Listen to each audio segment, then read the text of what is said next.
Cars that I recommend you guys own in 2025. I'm not including no weaponized vehicles, special vehicles, and all of these are completely accessible on the websites. I hope you do enjoy this video. A lot of people are probably tired of hearing me talk about the Arbiter GT. The Arbiter GT was an amazing car when it came out, and then they added HSW. And still to this day, the more and more you drive this car, for me, the more and more better it is. Even when I was filming this gameplay in the background and thinking about how I'm going to describe this car, I was falling more and more in love with it. If there's one car that you buy from this list, it's the Arbiter GT, but only if you do love driving in GTA. If you want drama, if you want unpredictability, if you want a car that will make you smile, it's the Arbiter GT. I think it's one of those cars that are not showy. They're not going to impress anyone unless you decide to show them the longest wheelie in the game. But it's a car that's not trying to impress anybody, and a car that has so much drama, so much fun. You're going to have so much fun with this car. Try driving full throttle through the city or on the highway, and this slowly became my #1 vehicle in GTA, period. My favorite car in GTA. And very close is another vehicle on this list that I have a soft spot for.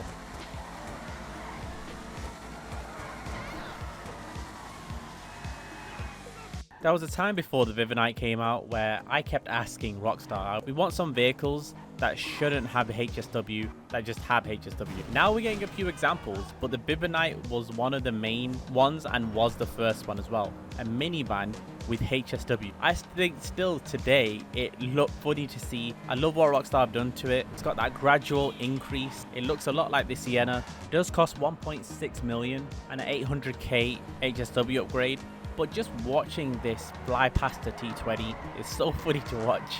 And it's more of what we want to see. I want to see more crazier things. I want to see Rockstar mess with the torque. I want to see them add HSW to a Kanjo SJ and just have it have crazy front wheel drive torque and it be near uncontrollable. And that would be just funny to watch, because a lot of driving fun in GTA comes from the drama, not the cars that point and shoot. It's what I enjoy anyway. The Banshee GTS, a car that I think just did everything right. I think we've had so many different complaints about different vehicles and how they act and how they're not traditionally a GTA car, but this one car shocked everyone in every direction. It gave so many throwbacks to the original Banshee and the 900R. It was so torquey, so fast, and then we were shocked once we realized it also has a HSW. When you first drive this thing, stock, fully stock, no engine upgrade, you're like, hang on, this thing is fast. After the engine upgrade, you're like, this is crazy fast. Where is there space for a HSW upgrade? And that's when you HSW upgrade it and then realize that this thing is stupidly fast. And we're not even going into the looks there. The car cost near enough 2 million. And I think with Rockstar's pricing, that was at a good price. But also with the non-discounted price, the HSW upgrade cost 1.9 million, which is a lot of money. But then for that price, you are getting the fastest car in the game, and it will impress, there's no doubt about that. The Turismo R. It's always been a loved car in GTA. It just always looked good. It was the more affordable supercar at 500k, and it's still at that price, and it's still on the website. This is one I think everyone agreed to like the look of. The design was sophisticated. The rear being able to just completely come off, make the car look completely different, was different back then, but now there are a lot of cars in GTA that have a removable rear hood. But then later on, GTA added upgrades to this car. They added some realistic Ferrari upgrades, they added more liveries, and then they also have forged carbon options, which are normally used for HSW vehicles, but you don't even need to HSW upgrade this car. You can get forged carbon without HSW upgrading. It would have been cool to see this car HSW upgraded, but we can't have everything. The Shafter B12, a favourite for a lot of people.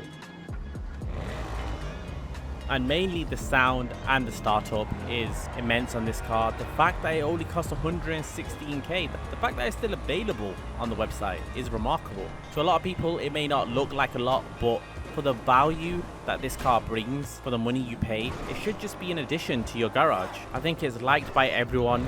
It's just held a presence in GTA. It's a car where you can't go wrong, and it's another car that's not going to amaze people, but when you're keeping up with their Tempesta, they're going to be quite shocked. The Sterling GT.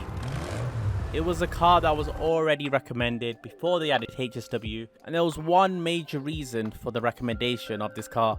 And that was the sound. It must be like at least 25 times on this channel I've talked about the Sterling GT and its sound, and I put it as number 1 on my list for the best sounding car in GTA.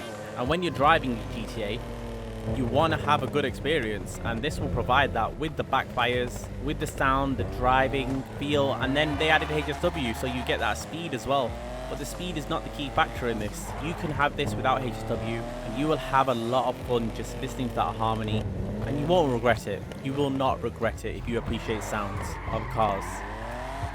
The Borsch Hammer. Now, I think a lot of car people just have a soft spot for old Mercedes. And the Borsch Hammer, like with the 190E Cosworth and the 500E Hammer, they're like the pinnacle of old Mercedes. There are a few more, but the way Rockstar just casually added it to GTA, kept the original Hammer wheels, added that torque and characteristic, and then they also added the drift version as well, which really, I think there was a lot of unneeded things that Rockstar did for the car community here, and they brought out this, which has so much character and class, costing 1.8 million. I recommend it. I know this is not going to be a lot of people's first choice, but I recommend it. Now, the Windsor and the Windsor Drop.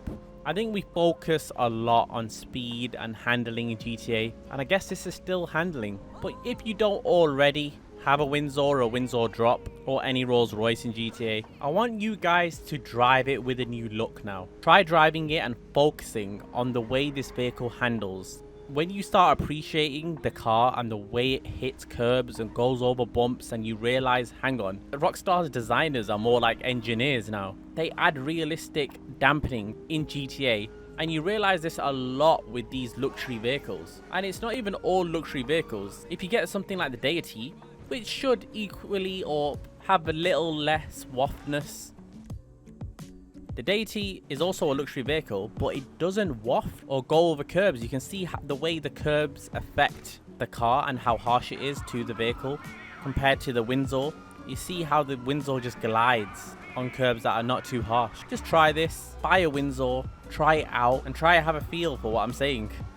The Naobbi. I think this was a car that very much like the Banshee GTS. It shocked a lot of people of how realistic Rockstar are getting with a lot of these cars, how they're making it the new norm, and how fast they can make cars as well. The Naobbi at the time was the fastest HSW car, and it was just a point and go car. There were a few unique modifications, but a lot of the modifications were generic. I don't think the Naobbi is going to disappoint you if you purchase it. But again, we are looking at another expensive option. The car cost around 1.9 million, and then an additional 1.8 million to HSW upgrade it.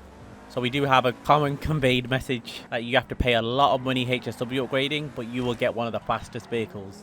The Sentinel GTS, one of the later additions to GTA, and it was a car that shocked everyone. There was a lot of cars we were expecting because of the screenshots that Rockstar shown us, and one of the most unexpected cars came out, a car that's based on the G80 M3, and Rockstar did it so well. The look of this car, the speed of this car, I mean, going back to the looks, I think a lot of this car looked better than the G80 M3.